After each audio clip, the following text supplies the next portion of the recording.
Nih, saya akan membahas kembali PSU. Ini mah parah. Anies dikasih 0. 0. Nggak dikasih satupun suara. Di TPS yang berdampingan tanggal 14 Februari dulu, Anies juga sama dikasih 0. Padahal itu di tempat ketua DPD Partai Nasdem. Satu kali lagi, di tempat ketua DPD Partai Nasdem, Anies tetap dikasih 0. Terus itu ketua DPD Partai Nasdemnya nyoblos siapa? Astagfirullahaladzim. Coba kita baca dulu tanggal 14 Februari. Ini TPS soalnya berdampingan, TPS 16, TPS 17. TPS 17 dilaksanakan tanggal 14 Februari. Nah, TPS 16-nya PSU, pencoblosan ulang. Hasilnya 0 pula. Astagfirullahaladzim. Kita coba nih baca beritanya biar nggak hoax ya. Prabowo Gibran unggul di TPS Ketua DPD Nasdem Manggarai Barat. Anies Muhaimin 0. 0 bos.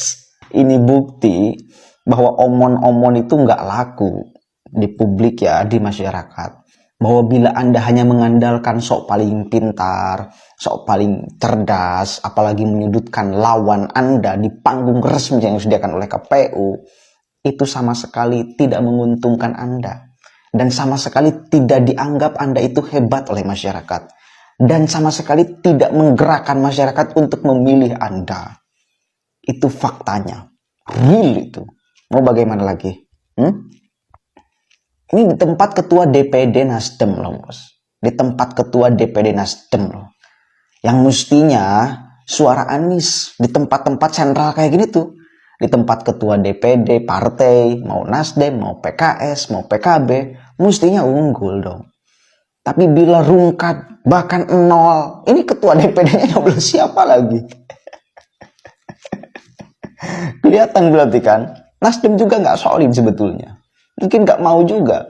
Anies itu dicalonkan oleh Pak Paloh, dipaksakan oleh Surya Paloh untuk dicalonkan, dipaksakan nasionalis. Kita baca nih beritanya lengkapnya ya.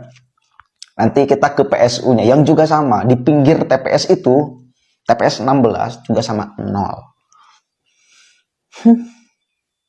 Yang unik itu komentar-komentar netizen. Nanti saya akan bacakan komentar-komentarnya. Ada yang sangat menusuk sekali untuk 01 dan 03 yang masih ngotot sampai sekarang. Pasangan Capres-Cawapres nomor urut 2 Prabowo Gibran unggul di TPS 17 Kelurahan Waikalembu, Labuan Bajo. Tempat ketua DPD Nasdem yang juga Bupati Manggarai Barat. Ketua DPD Nasdem yang juga Bupati Manggarai Barat. Bener-bener nggak ada marwahnya itu, nggak ada harga dirinya. Atau menjadi tim ses 02 juga tuh mereka. Allahumma sholli. Atau satu lagi, mereka nggak diikuti. Tapi kan kayak minimal ada satu kan suaranya. Kalau mereka juga ikut nyoblos kan. Tapi ini nggak ada 0 bos. Ketua DPD-nya nyoblos 02 kayaknya ini. Kemenangan itu real di depan mata, nyata. Bukan hoax, bukan manipulasi suara, bukan suara yang digelembungkan, bukan suara gaib ini, bukan. Real. Terbukti di setiap TPS itu, apalagi yang PSU sekarang, bukan merosot suara Prabowo, melambung tinggi malahan. Dan ketika Gibran ditanya soal PSU ini yang rata-rata di setiap TPS Prabowo Gibran unggul, oh gitu ya, saya belum tahu. Itu Gibran tuh santai. Sementara pasangan Capres-Cawapres nomor 1 yang diusung Partai Nasdem, Anies Muhaimin atau paket Amin tak mendapat satupun suara. Ini diketahui berdasarkan hasil penghitungan suara di TPS 17 yang dilakukan pada Rabu 14 Februari 2024. Jumlah perolehan suara paket nomor 3 tadi 82. Paslon nomor urut 2 realnya 176. Kata ketua KPPS TPS 17.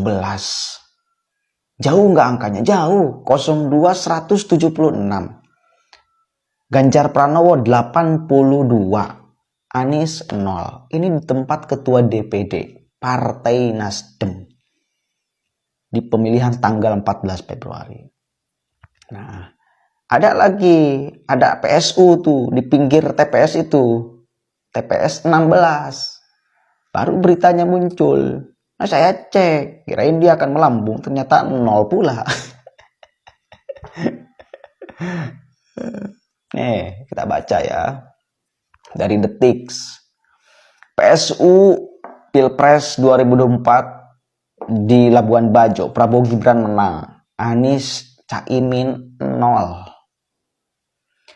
Pemungutan suara ulang untuk Pilpres 2024 di tempat pemungutan suara TPS 16 ya. NTT. Hari ini hanya diikuti oleh 73 pemilih. Adapun jumlah daftar pemilih tetap DPT di TPS tersebut sebanyak 136 pemilih. Ada yang ngomong, mungkin itu yang nggak nyoblos itu pendukung Anies, atau salah satunya ada juga pendukung Ganjar lah. Pasrah aja lah. Mau dicoblos sebagaimana banyaknya pun sekarang, ketika angka Prabowo sudah sangat melambung tinggi, nggak bakalan jadi suara apa-apa, mending nggak nyoblos, capek-capek ke bilik suara nyoblos. Ada netizen yang menerangkan itu, sadis betul Anda. Ya, masyarakat silakan menyalurkan haknya, memberikan suaranya, meskipun kalah ya tetap aja ikhtiar. Dipastikan kalah ya tetap aja ikhtiar. Iya, pemilihan yang datang mencoblos hanya 73 orang dari total 136 DPT. Kata Ketua Kelompok Panitia Pemungutan Suara KPPS 16 Kelurahan Waik Kelambu, Yohanes Panis. Namanya Yohanes. Padahal Anies itu sudah digelari Yohanes loh. Namanya udah diganti kan Yohanes. Tetap aja udah diganti, namanya nggak laku. Mestinya yang namanya Yohanes tuh pilih Anies. Anggapannya kan seperti itu, supaya mengambil suara dari non muslim juga, ketika nama Anies dulu tuh diganti jadi Yohanes. Tetap aja nggak laku ternyata ya. Yohanes mengaku partisipasi pemilih pada PSU lebih sedikit dibandingkan pemungutan suara pada 14 Februari 2024. Hasil PSU di TPS tersebut dimenangkan pasangan calon paslon nomor 2 Prabowo Subianto Gibran Raka Buming Raka dengan perolehan 39 suara. Prabowo Gibran unggul 5 suara atas paslon nomor 3 Ganjar Pranowo Mahfud MD yang mendulang 34 suara. Adapun paslon nomor 1 Anies Baswedan dan Muhaimin Iskandar tak memperoleh suara. Oke, cukup lah ya. Nah, yang lucu itu komentatornya. Nih, kita baca ini yang asik nih, saya baca komentarnya nih. Sejauh mana narasi publik di dalam melihat fakta ini ya. Alhamdulillah, senang sekali dengar berita ini. Anies Imin dapat 0. Anda, saya mah nggak senang. Masa Anda nggak menghargai dia itu sebagai siapa sih? Imam Mahdi. Imam Mahdi nggak dihargai. Ini loh akibatnya bila diksi-diksi agama dimasukkan. Pada akhirnya yang buruknya malah ikat diseret-seret. Mending kalau menang. Kalah lagi. Malu kan. Imam Mahdi itu diturunkan nanti nih Imam Mahdi itu diturunkan untuk melawan Dajjal dan pasti akan menang. Ini Imam Mahdi diturunkan untuk ikut pilpres dan kalah.